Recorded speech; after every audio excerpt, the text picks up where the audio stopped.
ಶ್ಲೋಕಗಳು 36ರಿಂದ 37. ನಿಹತ್ಯ ಧಾರ್ತರಾಷ್ಟ್ರನ ಕಾ ಪ್ರೀತಿ ಸ್ಯಾಜ್ಜನಾರ್ಧ ಪಾಪಮೇವಾಶ್ರಯೇತ್ಸ್ಮಾನ್ ಹತ್ವೈತಾನಾತತಾಯಿ ತಸ್ಮಾನ್ನಾರ್ಹ ವಯಂ ಹಂತುಂ ಧಾರ್ತರಾಷ್ಟ್ರಸ್ವಬಾಂಧವಾನ್ ಸ್ವಜನಂ ಹಿ ಕಥಂ ಹತ್ವಾ ಸುಖಿನ್.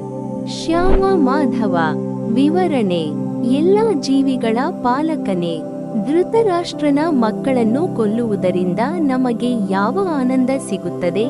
ಅವರು ಆಕ್ರಮಣಕಾರಿಗಳಾಗಿದ್ದರು. ನಾವು ಅವರನ್ನು ಕೊಂದರೆ ಪಾಪವು ಖಂಡಿತವಾಗಿಯೂ ನಮ್ಮ ಮೇಲೆ ಬರುತ್ತದೆ. ಆದ್ದರಿಂದ ನಮ್ಮ ಸ್ವಂತ ಸೋದರ ಸಂಬಂಧಿಗಳನ್ನು, ಧೃತರಾಷ್ಟ್ರನ ಪುತ್ರರನ್ನು ಮತ್ತು ಸ್ನೇಹಿತರನ್ನು ಕೊಲ್ಲುವುದು ನಮಗೆ ಯೋಗ್ಯವಲ್ಲ. ಓ ಮಾಧವ. ಕೃಷ್ಣ.